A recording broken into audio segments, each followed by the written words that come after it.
So wish you all a very good evening. और आज हम पढ़ने वाले हैं पावर के बारे में।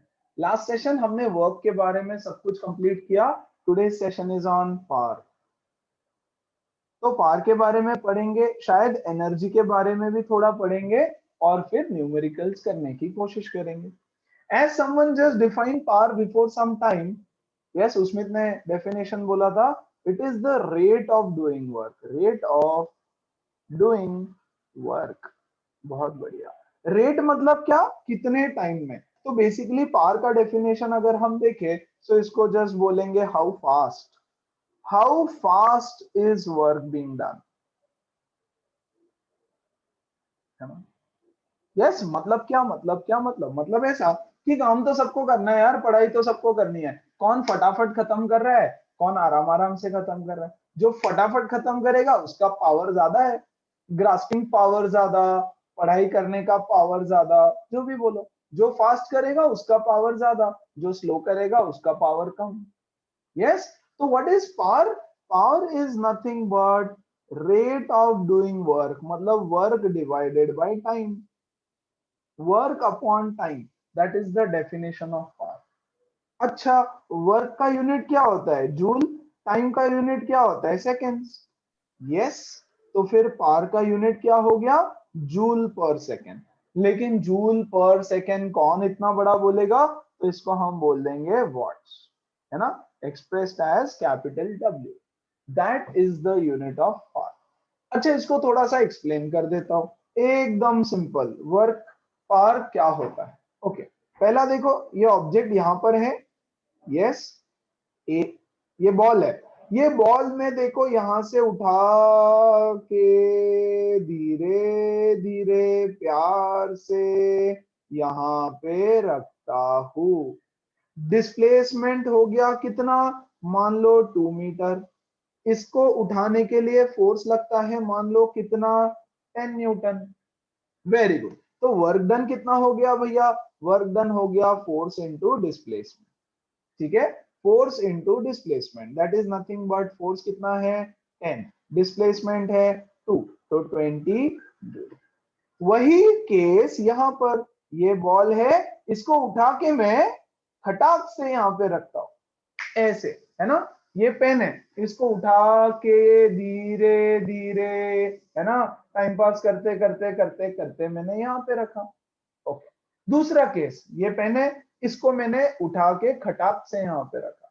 अच्छा, वर्क डन कितना है यहाँ पे बताओ तो जरा। यार इसको उठाने के लिए अभी भी उतना ही फोर्स लगने वाला है, बिल्कुल 10, है ना। और डिस्प्लेसमेंट भी 2 मीटर का ही है।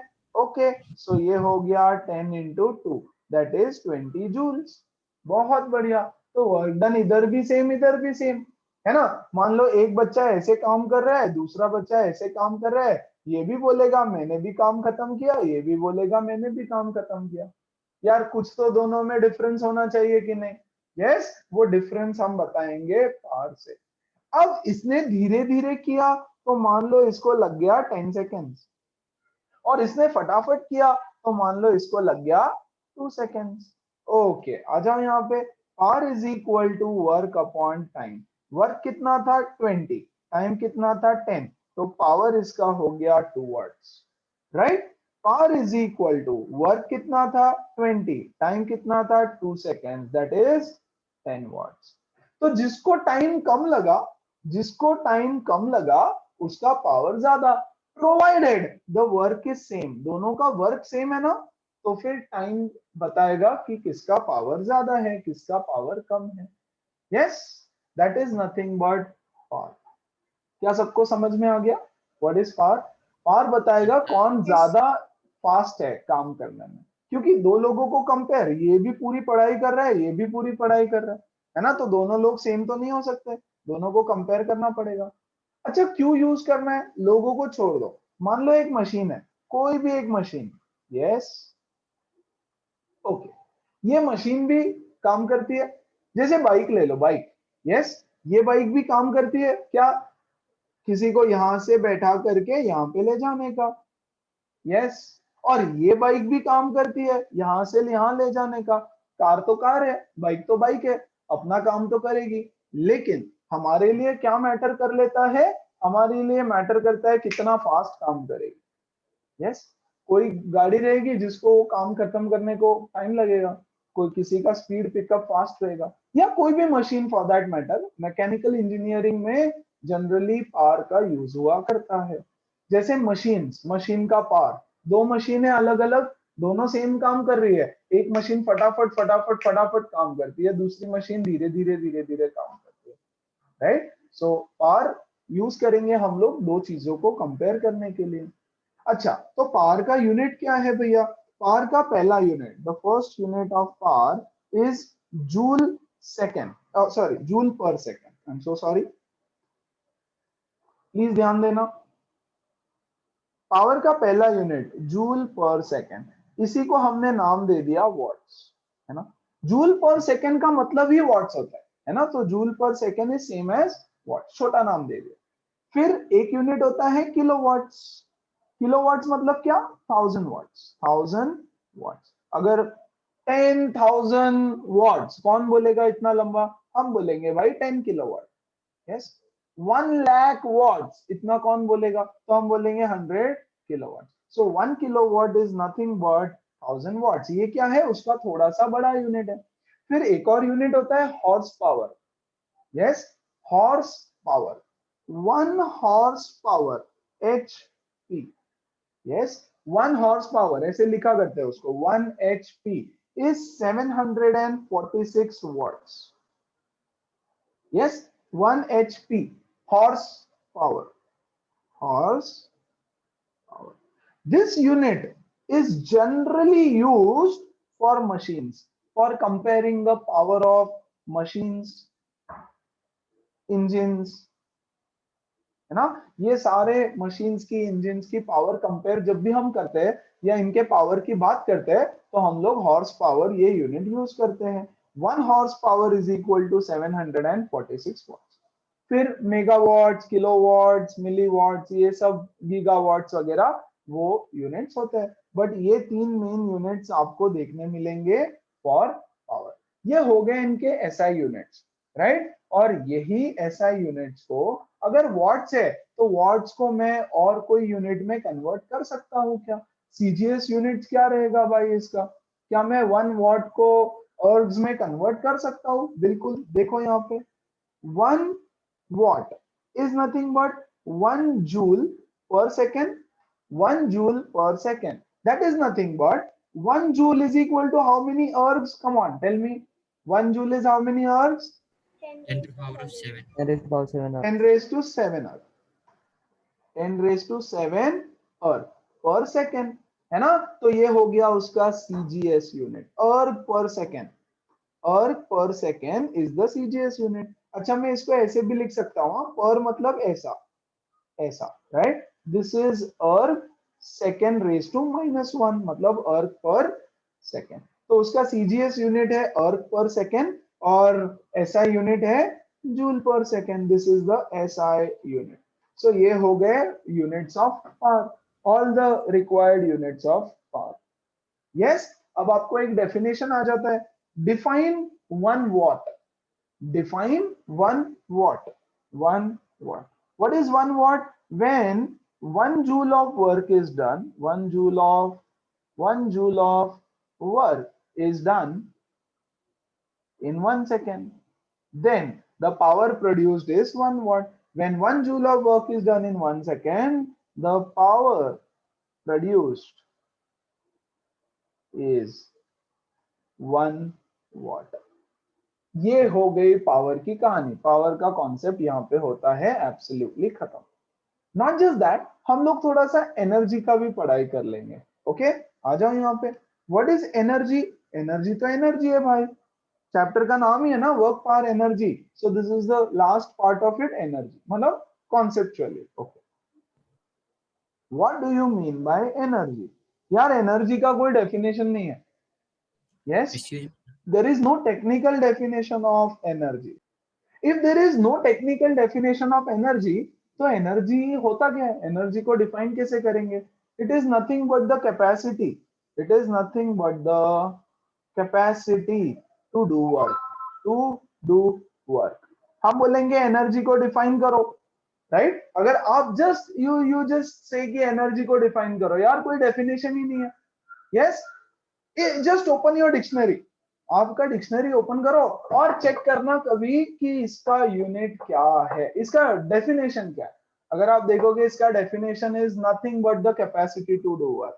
Yes, most of the time ये दोनों चीजें इंटरचेंजेबली यूज भी कर सकते हो आप। यस, अगर मैं बोलूं energy is equal to work and work is equal to energy, चलेगा, कोई टेंशन नहीं है, क्योंकि टेक्निकल डेफिनेशन नहीं है कोई भी। आप बोलोगे एनर्जी क्या है, एनर्जी इज जस्ट एनर्जी, है ना, कहीं पे भी इसका डेफिनेशन नहीं मिलेगा। तो एनर्जी को हम सिर्फ सीधा सीधा वर्क से कंपेयर कर लेंगे। ओके, क्यों सीखना है ये यहाँ पे? नथिंग मच, हमको तो एनर्जी के बारे में मोस्टली सब कुछ पता है, सब कुछ पता है। एनर्जी क्या है, डिफरेंट फॉर्म्स ऑफ एनर्जी। इस चैप्टर में यहाँ पर हम जो छोटा सा पार्ट एनर्जी का सीख रहे हैं, उसमें हमको कुछ भी ये सब नहीं सीखना है। Part B will be types of energy, interconversion of energy, ये सब सीखेंगे। फिलहाल why are we studying energy, power के बाद इमीडिएटली एनर्जी हम लोग सीख रहे हैं, क्योंकि हम लोग इलेक्ट्रिकल एनर्जी के बारे में भी कुछ सीखने वाले हैं, वो सीखेंगे इलेक्ट्रिसिटी चैप्टर में। फिलहाल एक छोटी सी चीज समझ लो आप एनर्जी के बारे में, और एक छोटा सा definition in terms of power. Okay, हमने पावर का क्या डेफिनेशन देखा? Power is equal to work upon time, power is equal to work upon time. मैंने अभी अभी बोला कि यार वर्क और एनर्जी सिमिलर है, तो मैं वर्क को एनर्जी लिख सकता हूँ क्या? Absolutely, energy upon time. तो एनर्जी का अगर कोई फॉर्मूला चाहिए आपको, तो energy is equal to power into time, that's it. ठीक है, इससे ज्यादा आपको एनर्जी के बारे में कुछ जानने की जरूरत नहीं है अभी। एनर्जी में, इलेक्ट्रिकल एनर्जी के बारे में हम बहुत कुछ पढ़ेंगे इलेक्ट्रिसिटी चैप्टर में, फाइन। यहाँ पर मेन डिटेल आपका वर्क चैप्टर है, तो वर्क ही हमको सीखना है। The only point I had to make is energy work, work energy is interchangeable. अच्छा, यूनिट्स ऑफ एनर्जी क्या होगा फिर? वैसे तो बहुत सारा यूनिट्स है यार एनर्जी का, बहुत सारा यूनिट्स है। फिलहाल के लिए हम लोग जूल मान लेते हैं। Other units of energy towards the end of the session में सिखाऊंगा। ये फॉर्मूला भी इसलिए सिखाया क्योंकि शायद न्यूमेरिकल्स में काम आ जाए हमको, है ना। चलो, तो विद दैट हमारा पार्ट ए पूरा खत्म होता है। A quick recap, entirely quick recap कर लेते हैं जल्दी से पूरे चैप्टर का, ओके, क्योंकि हमको न्यूमेरिकल्स में सब कुछ लगेगा। हमने क्या सीखा वर्क के बारे में? ये सब आपने बताया, इसमें से आधी चीज ही गलत थी। ओके, सो टेक्निकली हमने सीखा work, work is nothing but there is no definition of work also. Yes, technical definition is F S cos theta, ना ही एफ इंटू एस। गलत, अगर आप बोलो work is equal to F into S, तो वो तो एब्सोल्युटली गलत है। पहला तो मल्टीप्लीकेशन सिंबल कोई यूज नहीं करेगा, कभी यूज नहीं करेगा, आदत लगा लो। Work is equal to F dot S, F S cos theta, है ना। What is F? F is the force. What is S? S is the displacement. What is theta? Theta is the angle between them. क्या एक chart बनाया था हमने, बस वो chart chart पे से सब कुछ रिवाइज कर लेते हैं फटाफट। किधर गया, किधर गया, किधर गया, किधर गया?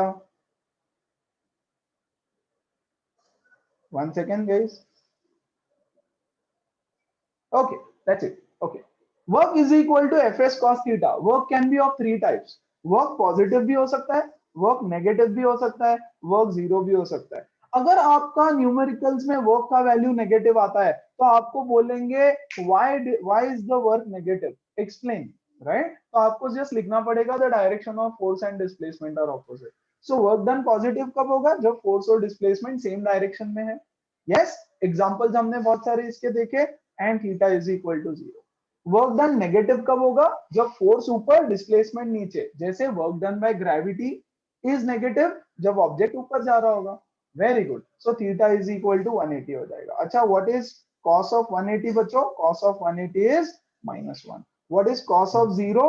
cos of 0 is 1। ये तीन वैल्यूज मैंने याद रखने बोली आपको। And cos 90 is 0।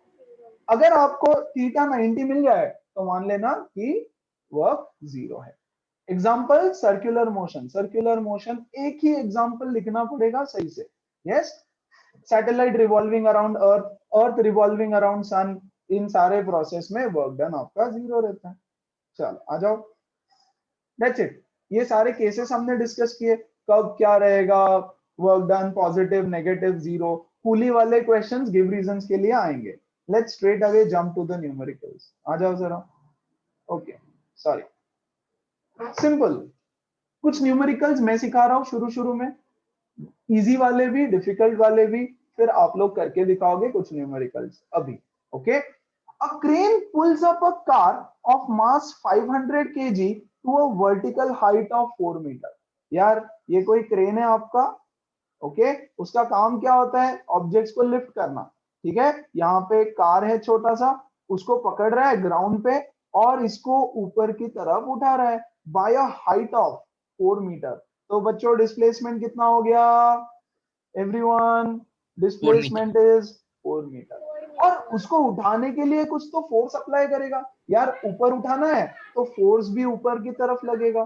So force भी ऊपर, डिस्प्लेसमेंट भी ऊपर। फोर्स भी ऊपर, डिस्प्लेसमेंट भी ऊपर, theta is equal to 0 degree हो गया। इतना एनालाइज आपको करना पड़ेगा। ओके, अरे फोर्स तो दिया ही नहीं है, क्या करें, फोर्स कैसे निकालेंगे? कम ऑन, कौन बताएगा? एब्सोल्युटली, एब्सोल्युटली mg, है ना? Force will be equal to mg, तो डाल दो यहाँ पे, force is equal to mg। Maitreyi, Vaishnavi, Krish, Vardha, camera बंद हो गया, ऑन करो जल्दी, बीच में बंद नहीं होना चाहिए। ओके, तो work is equal to F S cos theta, यही फॉर्मूला लिखना। ओके, चलो फोर्स कितना है mg, एस कितना है एस, और कॉस थीटा के बदले में 0 डाल दो। Put in all the values, ये हो गया 500। यस, जी कितना ले ले, 10 ले लू क्या जी? ओके, वैसे तो 9.8 लेना पड़ेगा। ओके, जब जब जी की वैल्यू दिया नहीं है तो टेक इट 9.8। मैं सिर्फ सिंपल कैलकुलेशंस के लिए फिलहाल 10 ले रहा हूं। Displacement is 4 metre, cos 0 is 1, जो भी आंसर आएगा उतना joules is the work done.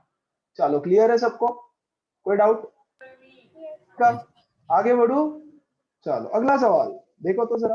A force of 10 newton displaces a body by a distance of 2 metre at an angle of 60 degree. Okay, ये है एक ऑब्जेक्ट, यस, इस पे force लगाया इधर की तरफ मान लो।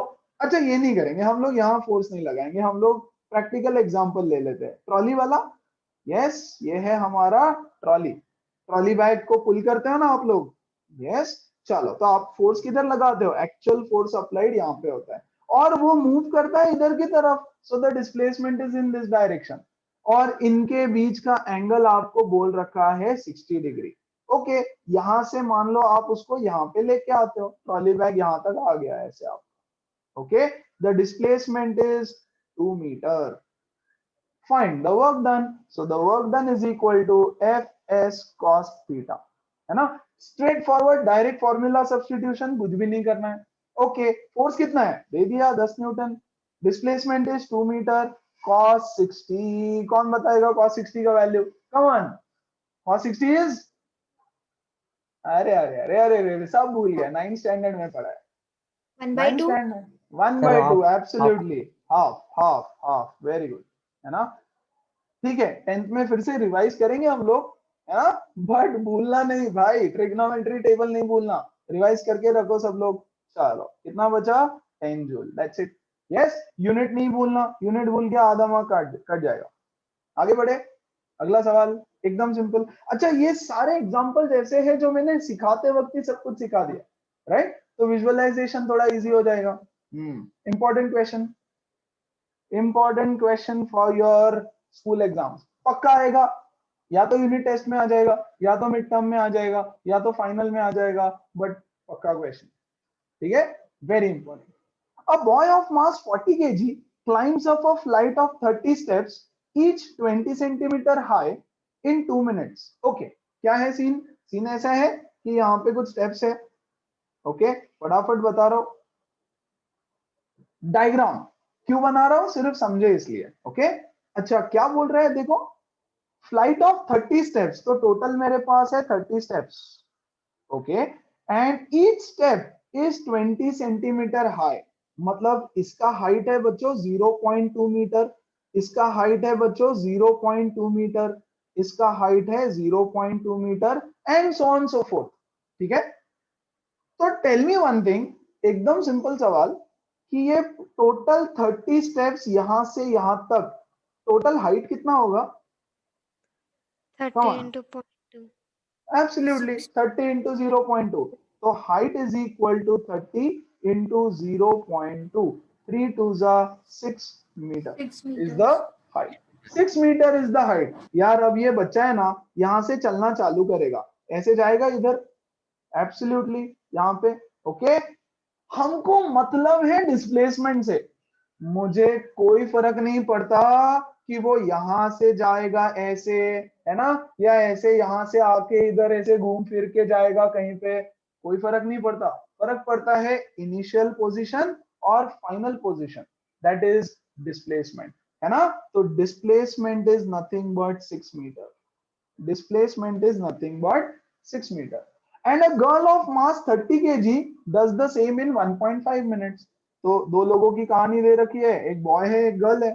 चलो तो पहले बॉय की कहानी साइड बाय साइड लिख देते हैं।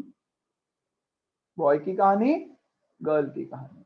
गिवन लिखना पड़ेगा। बॉय का मास कितना है? Mass of boy is 40 kg। Very good. और उसको टाइम कितना लगता है? The time taken is 2 minutes। Girl की कहानी, mass of girl is 30 kg और उसको टाइम कितना लग रहा है भाई?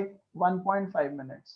ठीक है, सेकंड्स में कन्वर्ट कर लो, एसआई यूनिट्स में कन्वर्ट करना है, गिवन डेटा जहां है वहीं पे। Make sure you convert it for sure, है ना, गलती से भी छूटना नहीं चाहिए, 2 मिनट वैल्यू नहीं यूज करोगे। सो ये कितना हो जाएगा? 120 सेकेंड्स, और ये कितना हो जाएगा? 90 सेकेंड्स। परफेक्ट। क्या करें अब? क्या करे भैया? बोल रहा है कंपेयर द वर्क डन। चलो, तो work done by boy is equal to force into displacement. Cos zero लेना पड़ेगा ना, देखो फोर्स भी ऊपर की तरफ अज्यूम करेंगे, हम ऊपर जा रहा है, ऊपर की तरफ ही फोर्स लगाया, और डिस्प्लेसमेंट भी ऊपर की तरफ, है ना। तो सीधा सीधा एफ एस यूज करता हूं। फोर्स तो दिया ही नहीं है। यस, एम जी, है ना, सही है क्या? Force is nothing but mg। कितना उसका वेट रहेगा उतना उसको फोर्स लगेगा। खुद को उठा रहा है ऐसे मान लो। अगर मैं ऐसे बोलूं बच्चों, ये है एक बच्चा 40 kg का, है ना। अच्छा चलो सिंपल वे में वंस अगेन, मैं आपके ऊपर बैठ गया, या कोई भी, मैं आपके ऊपर बैठ गया, तो आप क्या बोलोगे? सर ने मेरे ऊपर फोर्स लगाया। कितना कितना फोर्स लगा सकता हूं मैं आपके ऊपर? Equal to my weight. यार मेरा जितना वेट है उतना फोर्स मैं आपके ऊपर लगाऊंगा। Absolute correct. मुझे अगर आपको उठाना है, राइट, पकड़ के ऊपर उठाना है, राइट, तो मुझे कुछ तो फोर्स लगेगा। कितना फोर्स लगेगा? जितना आपका वेट है उतना फोर्स लगेगा। Yes, force is nothing but equal to weight in this scenario as well. डाल दो वैल्यूज। क्या है भैया इसका वैल्यू? 40 इंटू जी यहाँ पे दे रखा है। जब भी जी दिया नहीं होगा आपको 9.8 ही लेना है। आप बोलोगे सिंपलिसिटी के लिए 10 ले लेते हैं, नहीं चलेगा, नहीं चलेगा, नहीं चलेगा। ओके, मैं ले रहा हूं क्योंकि मुझे एग्जाम नहीं देनी ना, ठीक है, आपको देनी है तो आपको 10 ही लेना पड़ेगा। चलो डन। तो हाइट कितना है भाई हमारा? 6 मीटर। Yes, 6 4 are 24 joules. ठीक है। Work done by girl, work done by girl कितना है? अगेन एमजीएच लिख दो डायरेक्ट। चलो 30 into 10 into 90, 9 3 are 27, 1 2 3 0। Okay, yes, perfect. कोई डाउट है किसी को? 6 meters है। हाँ बट हमको या मैंने कुछ गड़बड़ किया क्या? ओह सॉरी, मैंने Yes, sir. सो सॉरी, वही मैं सोचू तो भी 27,000 इतना कैसे आ गया? Height is 6, height is 6। Okay, so 3 6 18 0 0 joules. Perfect, खत्म, है ना। लेकिन my question is not to find the work, my question is to compare. बच्चों कंपेयर का मतलब बताओ जल्दी से, कंपेयर का मतलब बताओ। Find the ratio.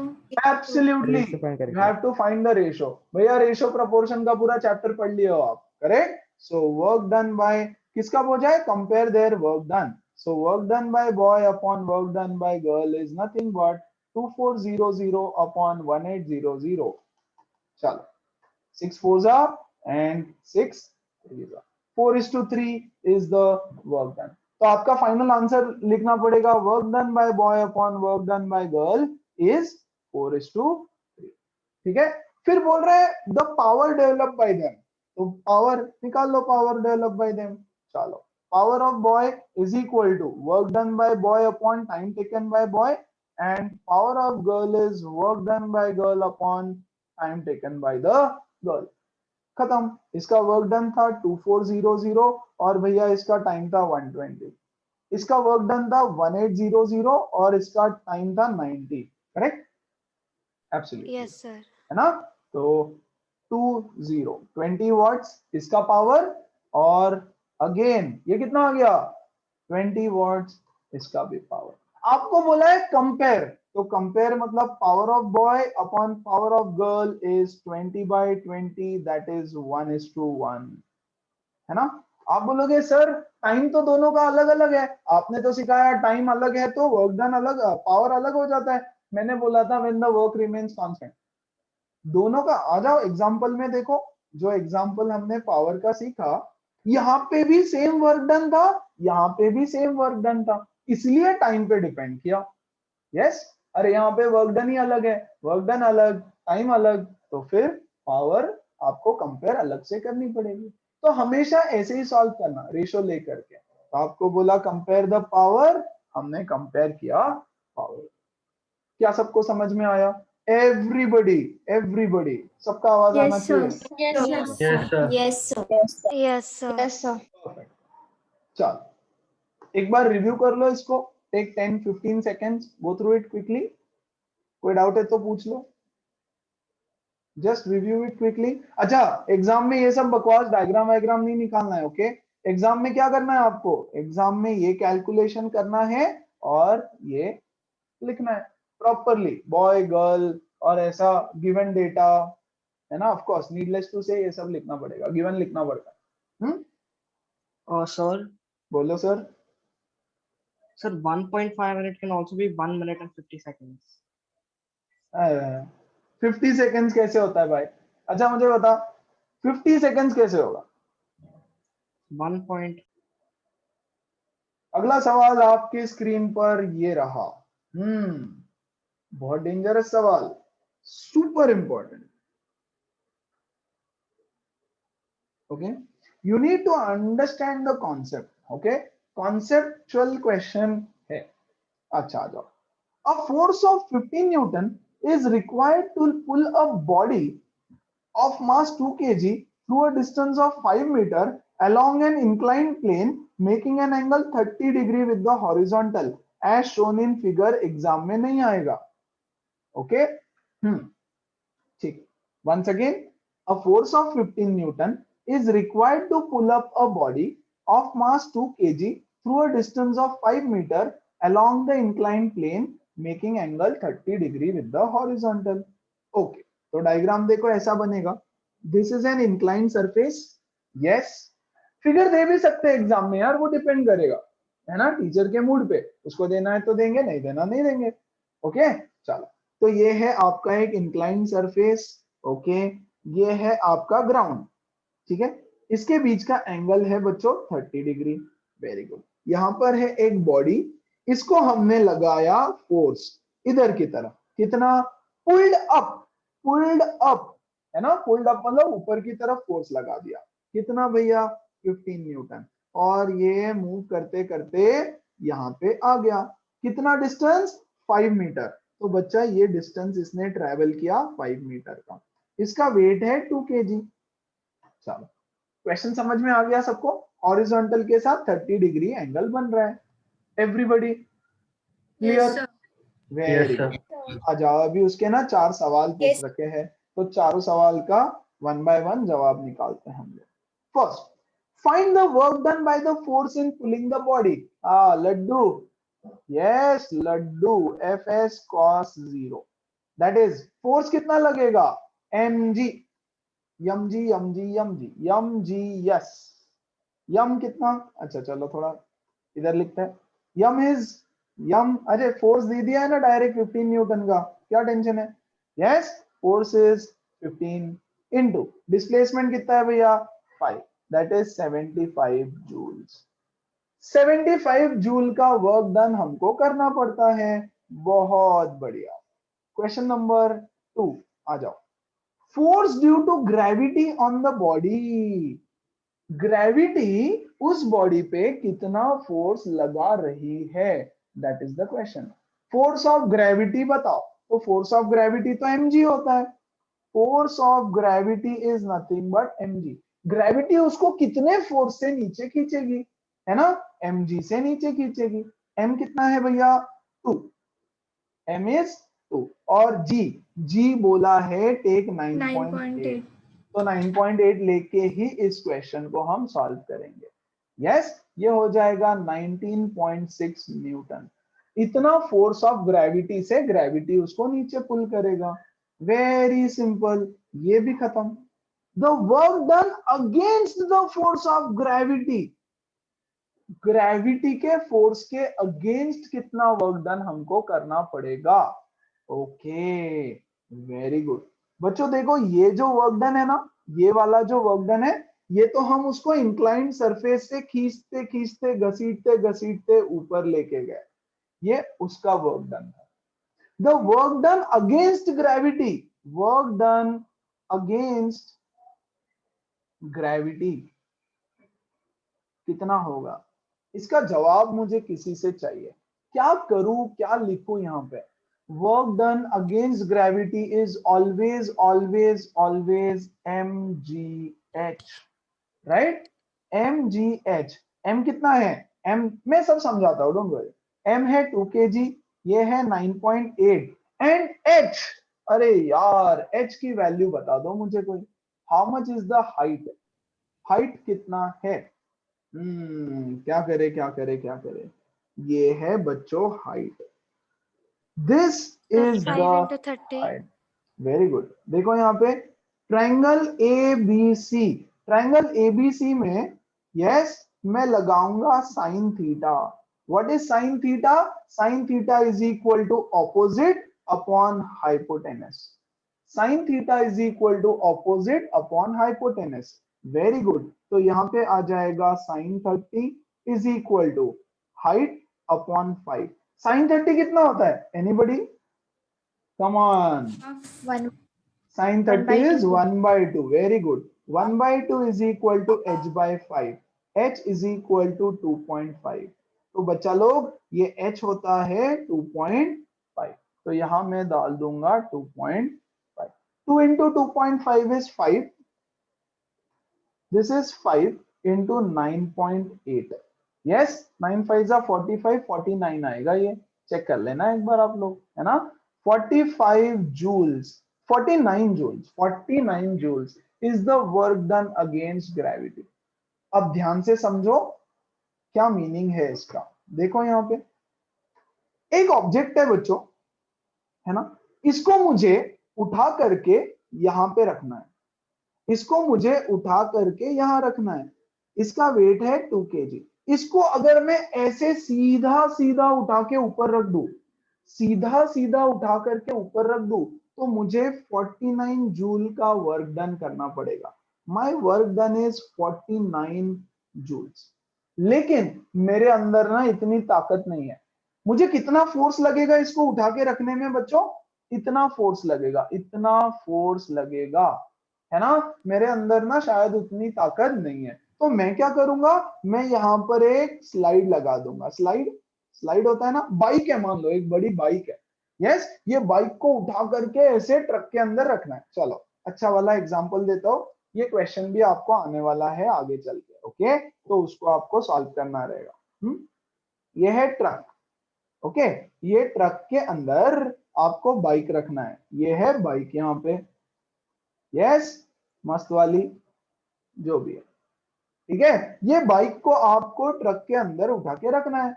भाई आप जॉन इब्राहिम तो आप हो नहीं। जॉन इब्राहिम क्या करता है, ए बाइक को उठाता है ऐसे फेंकता है गुंडों के ऊपर। देखा है क्या मूवी में किसी ने, फोर्स मूवी देखा है क्या, फोर्स जॉन इब्राहिम का, नहीं देखा, कोई बात नहीं। यस, ऐसे बाइक उठाता है पल्सर को और फेंक देता है ना। हम लोग ऐसा नहीं कर सकते, क्यों, क्योंकि इतनी ताकत नहीं है ना। अच्छा देखा है, क्या बात है, बढ़िया, जॉन इब्राहिम के फैन आ जाए इधर, सॉल्व करें, ठीक है। अब इसको आपको उठा करके ट्रक के अंदर रखना है, नहीं होगा भाई, हमसे ना हो पाएगा। तो हम क्या करते हैं, हम यहाँ पर एक इंक्लाइन सरफेस लगा देते हैं, यस, और इस इंक्लाइन सरफेस से आराम से बाइक को लेके जाते हैं। बहुत बढ़िया, सिंपल। तो इंक्लाइन सरफेस मेरा काम इजी करता है, क्यों? क्योंकि मेरे अंदर इतनी ताकत नहीं। तो आपके पास दो ऑप्शन है। ऑप्शन नंबर 1, इसको अगेंस्ट ग्रेविटी उठा करके रख दो, ग्रेविटी के अगेंस्ट सीधा सीधा उठाओगे ना, तो उसको बोलेंगे अगेंस्ट ग्रेविटी।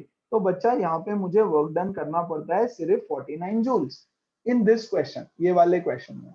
और अगर मैं इसको ऐसे लेके जाता हूं, ये ऐसे, तो मुझे वर्क डन करना पड़ता है 75 जूल्स। ओहो, ऐसा क्यों? ऐसा क्यों यार? यहाँ तो मेरा काम आसान हो गया ना, हाँ कि नहीं, बताओ तो। ऑफ कोर्स यहाँ पे मेरा काम आसान हो गया, एकदम इजी हो गया, फिर भी वर्क डन ज्यादा हो गया। ये क्वेश्चन आएगा कि ऐसा क्यों होता है कि यहाँ पे 75 जूल्स और यहाँ सिर्फ 49 जूल में काम हो गया।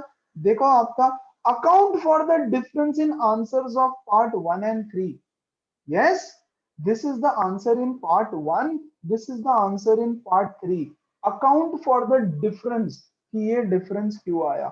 ये डिफरेंस बच्चों इसलिए आया क्योंकि, ध्यान दो, वैसे तो यहां से अगर मैं लेके जाता तो भी मुझे 49 जूल ही लगना चाहिए था, बट बट बट ये जो सरफेस है ये आपको फ्रिक्शन प्रोवाइड करता है ना। ये जो सरफेस आपने लगाया ना, उसके ऊपर फ्रिक्शन है। यहां से देखो, मैं हवा में से इसको उठा के ऐसे रख देता हूं, कोई फ्रिक्शन नहीं, कुछ नहीं, राइट। तो फ्रिक्शन के अगेंस्ट भी आपको काम करना है। मतलब क्या? अगर आपको फ्रिक्शन आता है, फ्रिक्शन बेसिक समझ में आता है, जो आपने प्रीवियस क्लासेस में कर रखा है, ये ऑब्जेक्ट है, ये सरफेस है, ओके, ये सरफेस है। आप ऑब्जेक्ट को आगे खींचोगे, सरफेस बोलेगा नहीं जाने दूंगा, पीछे खींचेगा। आप ऑब्जेक्ट को आगे लेके जाने की कोशिश करोगे, सरफेस बोलेगा नहीं जाने दूंगा, पीछे खींचूंगा, यस। और दूसरी जगह पे देखो, ये है आइस, आइस है या ऑयल गिरा हुआ है, no friction, zero friction. Example, वैसे तो थोड़ा फ्रिक्शन होता है, फॉर एग्जाम्पल नो फ्रिक्शन, ठीक है, नो फ्रिक्शन। तो इस ऑब्जेक्ट को आइस पे से अगर मुझे स्लाइड करना है तो मुझे फोर्स लगेगा 10 न्यूटन का, लेकिन वही इस सरफेस पे करना है तो मुझे फोर्स लगेगा 15 न्यूटन का। हाँ कि नहीं? ये तो समझ में आता है ना? यस। तो अगर फ्रिक्शन है सरफेस पे तो फोर्स ज्यादा लगने वाला है। कितना ज्यादा लग गया? 5 Newton. Why is this difference? Why the difference? The difference is because of friction, है ना? So you have to overcome the force of friction also. Yes, तो फोर्स ऑफ फ्रिक्शन अगर ओवरकम करना है तो ज्यादा वर्क डन करना पड़ेगा। तो यहाँ पे लिखना पड़ेगा कितना है difference, 75 minus 49, yes, that is 26 joules। yes, 26 joules of energy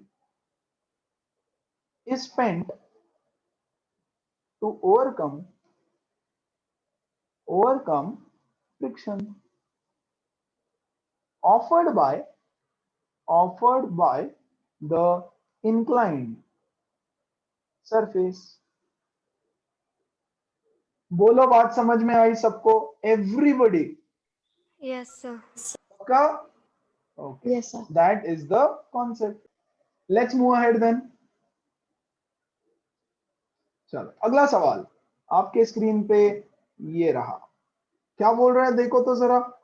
बोलता है calculate the power of an engine required to lift this much kg of coal per hour from a mine 360 metre deep. एक mine है, coal mine होता है ना, ये ground है और ये माइन है, okay, this is a coal mine, है ना। इसकी डेप्थ कितनी है? इसकी डेप्थ है बच्चों 360 मीटर डीप, इतनी इसकी डेप्थ है। यहाँ पे कोल पड़ा हुआ है, कोल है यहाँ पे, okay.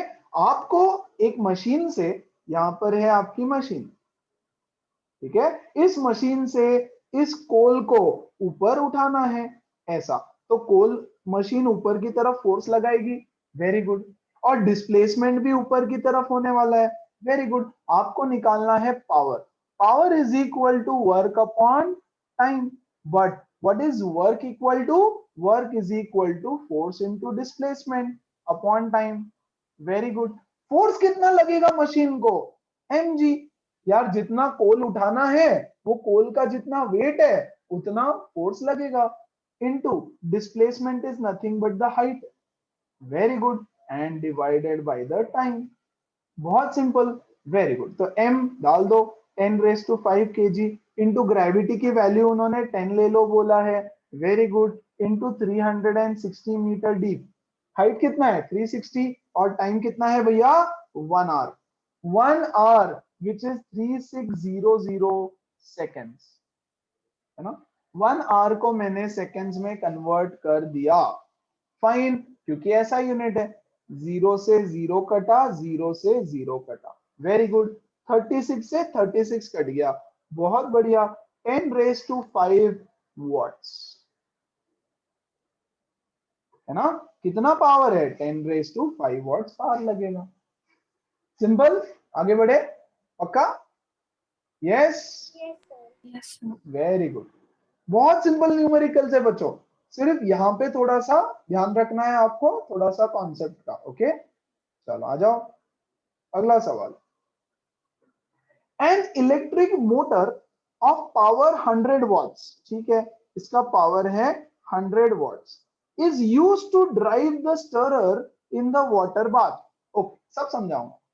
If 50% of the energy supplied to the motor is spent in stirring the water, calculate the work done on water in 1 minute. Okay. Time कितना दे रखा है भैया, 1 मिनट दे रखा है भैया टाइम, वेरी गुड, मतलब के 60 सेकेंड्स दे रखा है टाइम, ओके। अब इसका क्या मीनिंग है क्वेश्चन का, अच्छा किसी को समझा तो मुझे समझा दो यार, मुझे तो कुछ नहीं समझा, कम ऑन, एनीबॉडी, यस,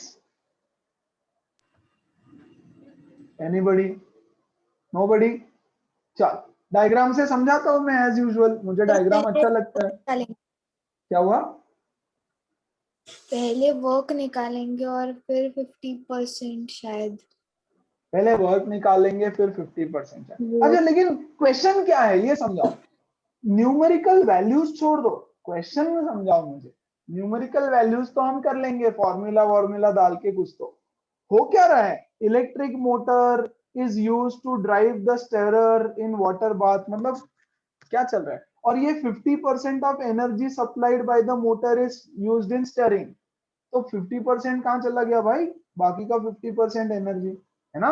मैं चाहता हूं आप कॉन्सेप्ट भी समझो, ओके। देखो यहाँ पे एक वाटर बाथ है, वाटर बाथ मतलब पानी का एक कुछ तो है, वाटर बाथ, बाथटब है, बाथटब, ओके, बाथटब में पानी है, ऑफ कोर्स वाटर बाथ है तो बाथटब में पानी, अब इसके अंदर ना आप मस्त झाग वाला कुछ सोल्यूशन डालते हो, है ना, बाथटब में मस्त मजा आता है ना, या मस्त ऐसे बहुत सारा लेदर बनता है, बैठे रहो 1 घंटे तक, ठीक है।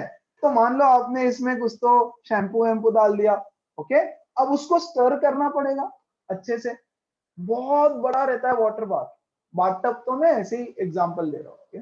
सो वाटर बाथ में आपको करना है स्टरिंग, पानी को स्टर करना है, उसमें कुछ तो मिक्स कर दिया आपने और उसको अच्छे से स्टर करना है, so there is a motor, okay, there is a motor, motors ने अंदर एक स्टरर डाल दिया और इसको स्टर कर रहे हैं, so the work of the motor is to stir, yes, उसका पावर कितना है, मोटर का पावर इज 100 वॉट्स, मोटर का power is 100 watts, total power motor का है बच्चों 100 वॉट्स, यस, लेकिन कितना पावर वो स्टर करने के लिए यूज कर रहा है, 50% of energy supplied is spent in stirring the water, तो मेरे काम का पावर कितना है, मेरे काम का पावर है, पावर फॉर स्टरिंग,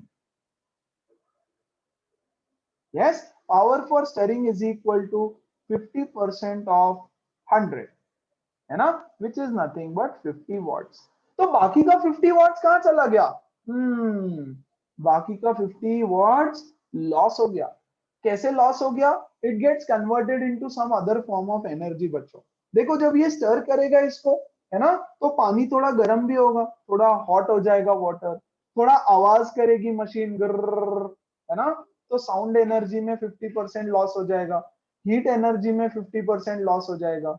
यस, और अलग अलग फॉर्म ऑफ एनर्जी में थोड़ा थोड़ा थोड़ा थोड़ा थोड़ा थोड़ा लॉस होता रहेगा। करेक्ट। सो इसीलिए मेरे काम का एनर्जी है 50%। 50 मेरा काम क्या है? Yes, to drive the stirrer, stirrer को ड्राइव करने का काम है, और 50% एनर्जी सिर्फ उसमें यूज हो रहा है। बोल रहा है calculate the work done. Yes, in 1 minute, 1 minute में कितना वर्क डन हुआ है। चलो तो क्या करे भैया, work done is equal to, what is the formula, power is equal to work upon time, work is equal to power into time. Power कितना है मेरा 50, अरे मेरे काम का पावर तो 50 है ना, सिर्फ मैं बोलूंगा 50 इनटू मेरे काम का टाइम है 60, कितना है 1 मिनट, 1 मिनट मतलब 60 second, 6 are 30, this much joule of work is done by the motor, इतना जूल वर्क डन मोटर करेगा, खत्म, एज सिंपल एज दैट। क्या सब लोगों को समझ में आया? ठीक है, वैसे तो आप कैलकुलेट कर लोगे, बट मैं थोड़ा सा कॉन्सेप्ट समझा रहा हूँ कि अच्छा 50% घुमाने का काम कर रहा है, तो बचा हुआ 50% क्या काम कर रहा है। It is like hand mixer, घर पे हैंड मिक्सर होता है ना मस्त, जिससे कोल्ड कॉफी बनाते हो, यस, बटर मिल्क बनाते हो, यस, तो कैसा होता है, एक ग्लास में आप कुछ तो लेते हो, इसमें वो हैंड मिक्सर डाल देते हो, और वो घूमता है, स्टरिंग करता है उसको, यस, तो घूमेगा, तो आधा काम स्टरिंग में पावर लगेगा, उसका आवाज आएगा, थोड़ा सा आपका मिल्क गर्म भी हो जाता है, थोड़ा सा है गर्म, मतलब हॉट नहीं होने वाला है, तो एनर्जी कन्वर्जन में 50% वेस्ट हो गया। क्वेश्चन सिंपल था एकदम। चलो अगला सवाल। A man exerts a force of 200 Newton in pulling a cart at a constant speed of this much। अच्छा बेटा, एक इंपॉर्टेंट कॉन्सेप्ट छूट गया, चलो बता देते हैं। वेरी वेरी इंपॉर्टेंट ना, वेरी वेरी इंपॉर्टेंट। यस, इतना इंपॉर्टेंट है कि मैं इतनी बार आपको बोल रहा हूँ कि इट इज सुपर इंपॉर्टेंट, फिर भी आप एग्जाम में 1 मार्क की मिस्टेक करके आओगे, गारंटी। ठीक है, इतना भरोसा है मुझे मेरे बच्चों पे कि करके आने ही वाला है। What is power? Power is equal to work upon time. Very good, है ना। Work is equal to force into displacement upon time. Very good. बच्चों, this is what displacement upon time. What is displacement upon time? Anybody? What is displacement upon time? Come on. Velocity. Velocity. Very good, Velocity. very good. तो ये हो गया force into velocity, force into velocity. तो power का एक और formula है बच्चों, फोर्स इंटू वेलोसिटी। ठीक है, इस पे 1 मार्क का एक क्वेश्चन एग्जाम में फिक्स, और आप वो नहीं करके आओगे ये भी फिक्स। क्यों? क्योंकि आपको ये फॉर्मूला याद नहीं रहेगा। चलो ठीक है, आ जाओ क्वेश्चन सॉल्व करते हैं। समझ गया फॉर्मूला, समझ गया सबको? यस, पक्का? ये Yes, फॉर्मूला sir. इंपॉर्टेंट है, इंपॉर्टेंट है, इंपॉर्टेंट है, भूलना नहीं। सॉल्व कर दिया, अगर आपको मार्क्स मिल गया तो मेरी तरफ से एक चॉकलेट, पक्का, है ना।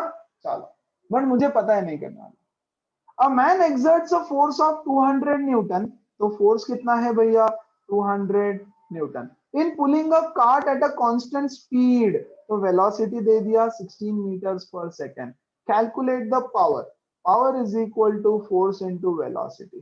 फोर्स कितना है 200, वेलोसिटी है 16, 16 2 32 00 watts, 3200 watts is the power।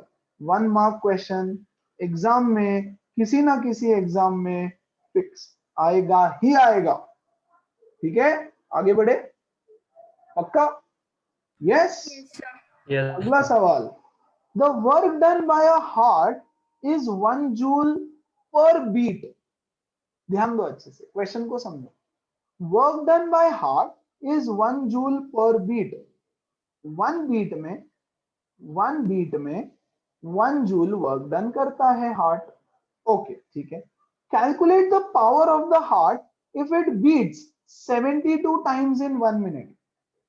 1 minute में 72 टाइम्स वो बीट करता है।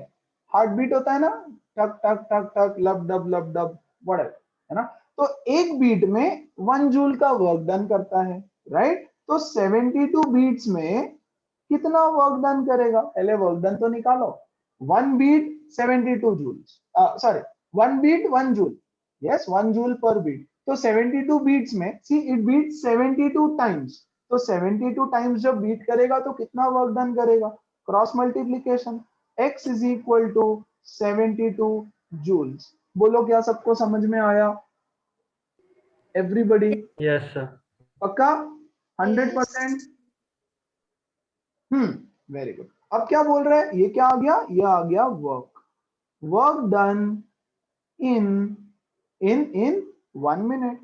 What is this? This is the work done in 1 minute. अब बोल रहा है calculate the power is equal to work upon time. Work कितना है 72, टाइम कितना है 60 सेकेंड्स, यस। 12 6 जा 12 5 जा, बताओ पावर कितना आ गया 1.2 वॉट्स, है ना। 1.2 आएगा ना, 1.2 watts, 1.2 watts. So the power of heart is 1.2 watts. क्या सबको समझ आया, पक्का ये समझना जरूरी है, यही नहीं समझ में आएगा आपको, राइट।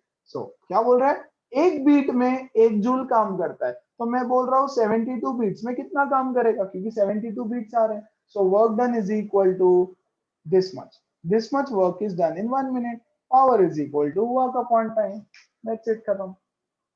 आगे बढ़ू, स्पीड ठीक है सबको, पास तो नहीं हो रहा है, कम ऑन जल्दी से। No, sir, it's okay. Okay perfect, आ जाओ। Express 5 kilowatt hour into joules. अच्छा, तो मैं 1 किलोवाट आवर बता दूं पहले आपको, चलो 1 किलोवाट आवर, 1 किलोवाट आवर को जूल्स में एक्सप्रेस करो। अच्छा, 1 kilowatt hour is equal to 1000 watts into 1 hour. बहुत बढ़िया, okay.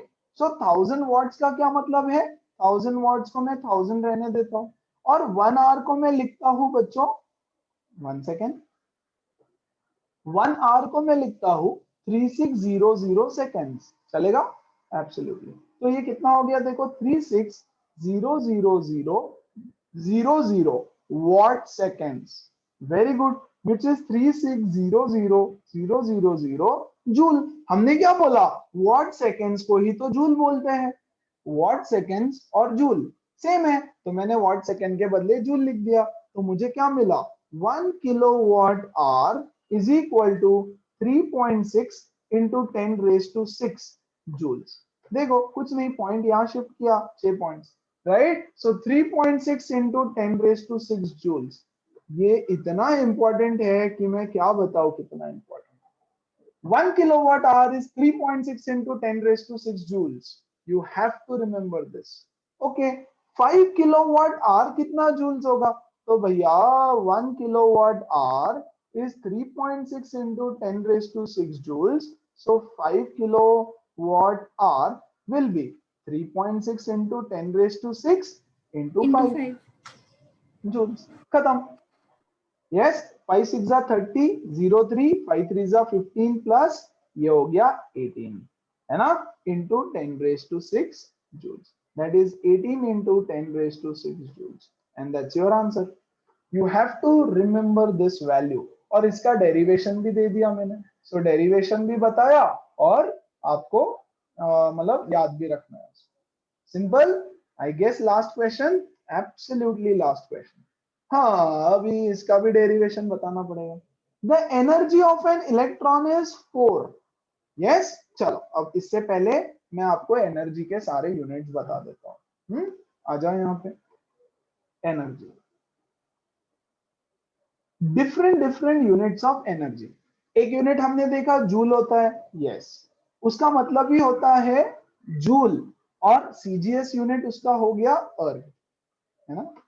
Normal unit is joule, SI unit, and बच्चों उसका सीजीएस यूनिट इज एनर्जी का, ठीक है। क्या हमने और भी कोई यूनिट देखा है एनर्जी का, anybody, any other unit of energy that you know? Yes, come on, हमने देखा है, कम ऑन, हमने देखा है यस, न्यूटन मीटर भूल गए क्या? Work is equal to, work का यूनिट क्या था? फोर्स इंटू डिस्प्लेसमेंट, है ना? तो न्यूटन मीटर, न्यूटन मीटर को ही तो हमने जूल्स बोला था। तो अगर न्यूटन मीटर भी देखो तो समझ लेना न्यूटन मीटर भी बच्चों जूल्स ही होता है। Newton metre is also unit of energy. लेकिन न्यूटन मीटर कौन से एनर्जी का यूनिट है? वर्क वाले एनर्जी का। ठीक है, खैर इसकी जरूरत नहीं है, बता रहा हूं। देखो, जब जब हम वर्क की बात करेंगे तो वर्क के लिए एनर्जी का यूनिट होता है जूल। और चलो, और न्यूटन मीटर लिखता हूं पहले, न्यूटन मीटर और जूल, ये हो गया SI units. Very good. Yes, Newton के बदले में लिखता हूं डाइन सेंटीमीटर, और अर्ग ये हो गया CGS units. What is the relationship? 1 joule is equal to 1 joule is equal to 10⁻⁷ अर्ग।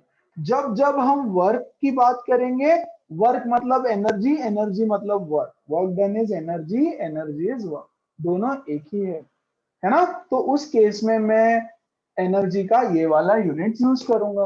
अच्छा जी, ओके। जब जब मैं इलेक्ट्रिकल एनर्जी की बात करूंगा, इलेक्ट्रिकल एनर्जी, यस, इलेक्ट्रिसिटी या इलेक्ट्रिकल एनर्जी की बात करूंगा, तो एनर्जी का जो यूनिट मैं यूज करूंगा बच्चों, वो मैं यूज करूंगा वॉट सेकेंड्स। कहां से आया ये? Power is equal to energy upon time. Yes, so energy is equal to power into time. Power का यूनिट वॉट्स, टाइम का unit seconds. Watt seconds is the unit that I will use. या फिर इसका बड़ा भाई, इसका बड़ा भाई कौन है?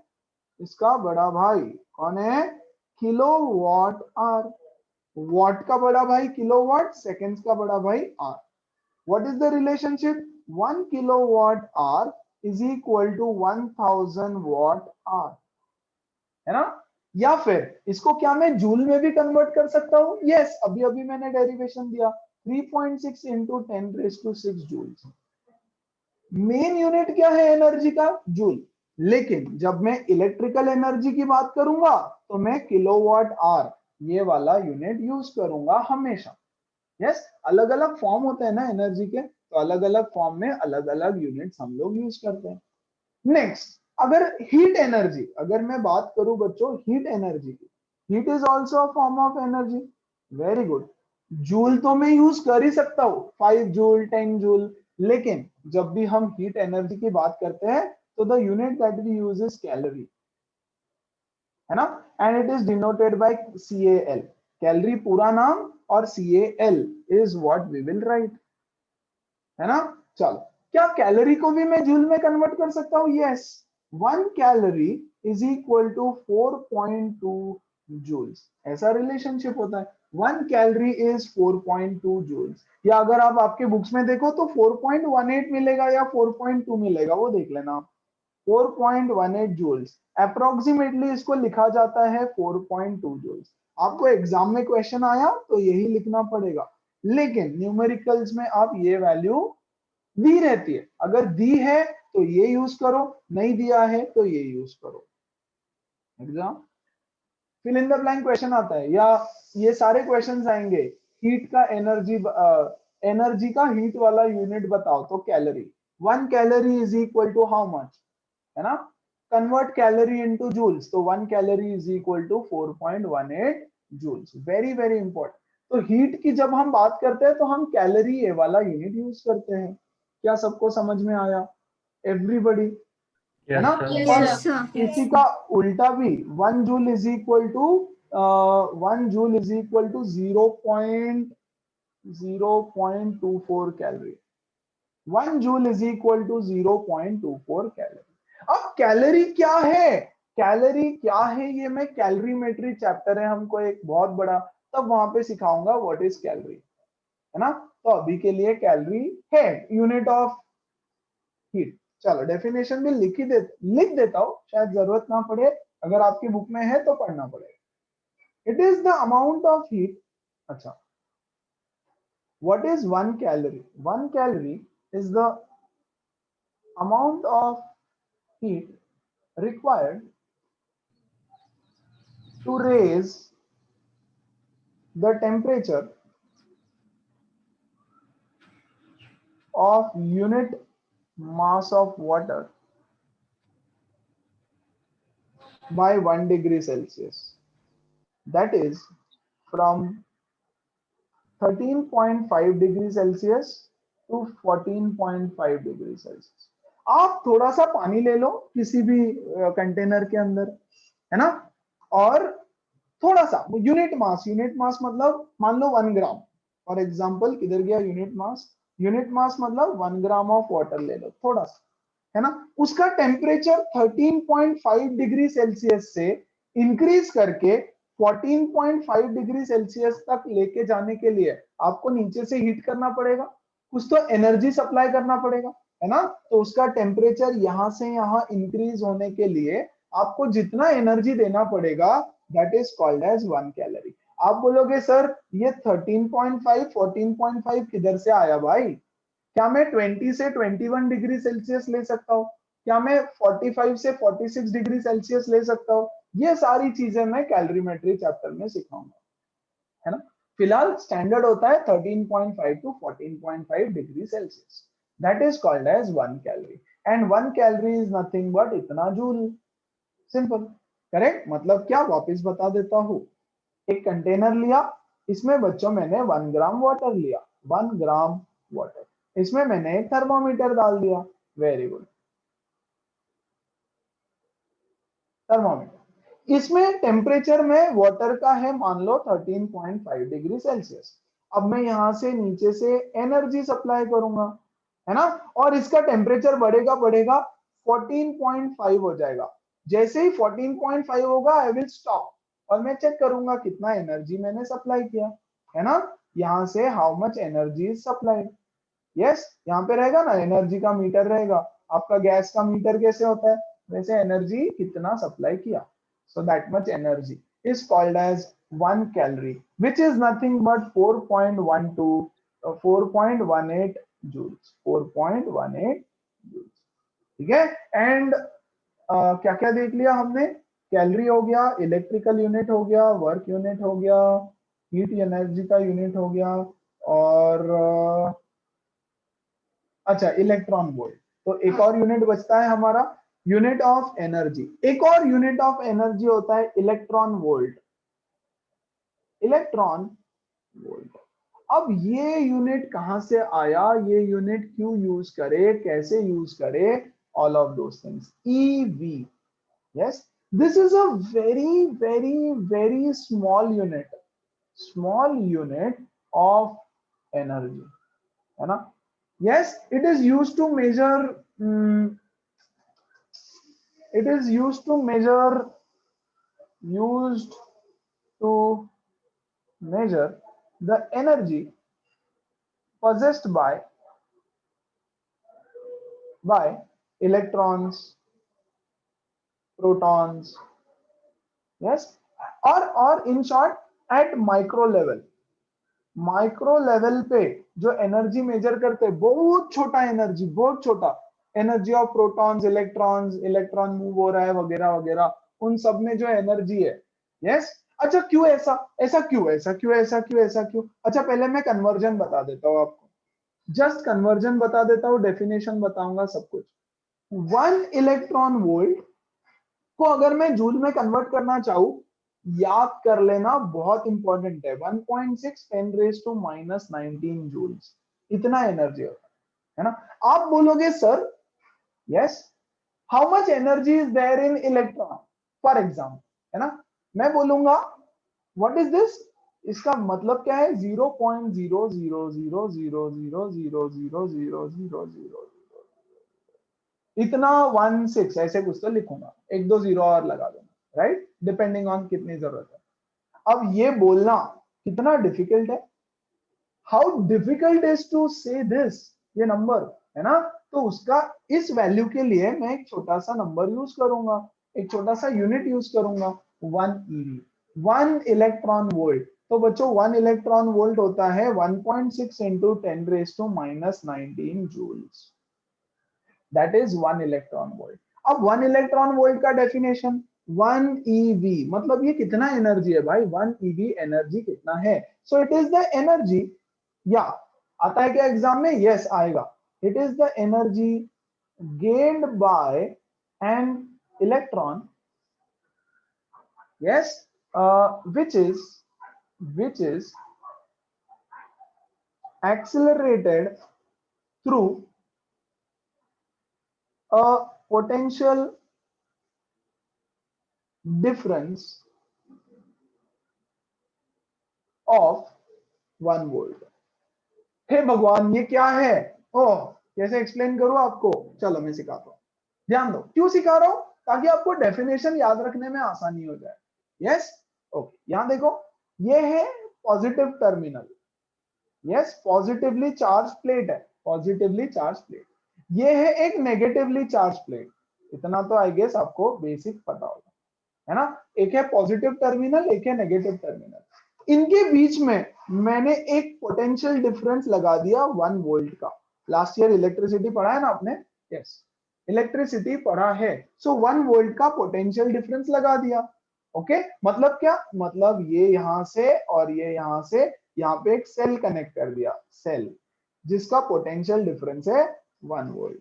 Very good. और यहाँ पे मैं एक इलेक्ट्रॉन को छोड़ देता हूं, ठीक है, तो ये इलेक्ट्रॉन यहां से यहां पे आ जाएगा, यस विद एन एक्सेलरेशन, हाँ कि नहीं, कुछ acceleration, it will gain, it will be accelerated motion, ये ऐसा स्पीड से इधर आएगा और उसका स्पीड बढ़ता जाएगा, बढ़ता जाएगा, हायर क्लासेस में सीखोगे, okay don't worry right now.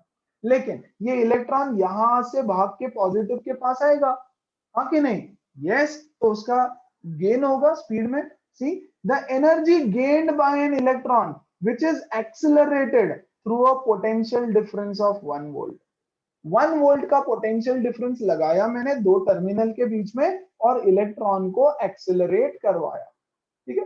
Accelerate होगा क्या, हाँ देखो यहां होगा, स्पीड थोड़ा कम होगा, जैसे जैसे पॉजिटिव टर्मिनल के पास में पहुंचेगा उसका स्पीड और बढ़ेगा, और पास में स्पीड और बढ़ेगा, so it will be accelerated motion, है ना। So it is the energy gained by an electron which is accelerated through a potential difference of 1 volt, or this is the conversion. 1 electron volt is equal to 1.6 into 10 raised to minus 19 joules।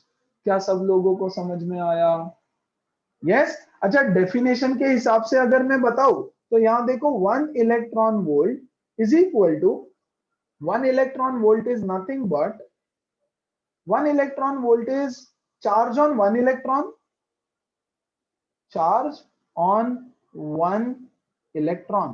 ये देखो E का मतलब है charge on electron, okay what is the meaning of E?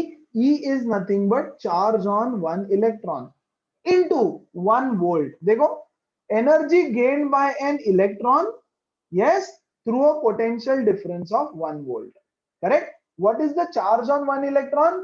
Last year ही सीखा है आपने, it is 1.6 into 10 raised to minus 19 coulomb, 1.6 into 10 raised to minus 19 coulomb into 1 volt, yes which is 1.6 into 10 raised to minus 19 coulomb volt, coulomb volt. ये coulomb volt is nothing but joule, this is nothing but joule, correct. तो याद रखना coulomb volt joule ही होता है, and this unit is used when we measure very small amount of energy.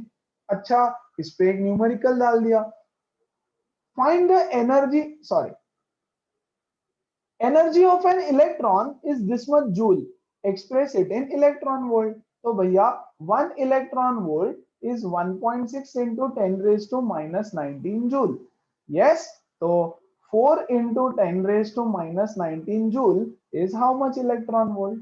Cross multiply करो, x is equal to 4 into 10 raised to minus 19 divided by 1.6 into 10 raised to minus 19। ये cut गया, ये आएगा 40 by 16, ये point कटेगा, यहाँ एक zero, या this comes out to be 10 divided by 4, that is 2.4, 2.5 electron volt। है ना। तो जूल दे रखा था, हमको बोला इसमें कन्वर्ट करो, इलेक्ट्रॉन वोल्ट में कन्वर्ट करो। So we know that 1 electron volt is this much, 1 electron volt is this much. आपको बोला इतना जूल कितना इलेक्ट्रॉन वोल्ट होगा, 2.5 electron volt. And that is the end of your part A. I hope आपको सब कुछ समझ में आया। यस, कोई Yes, डाउट है sir. तो please go No, sir. Ahead and ask all your doubts.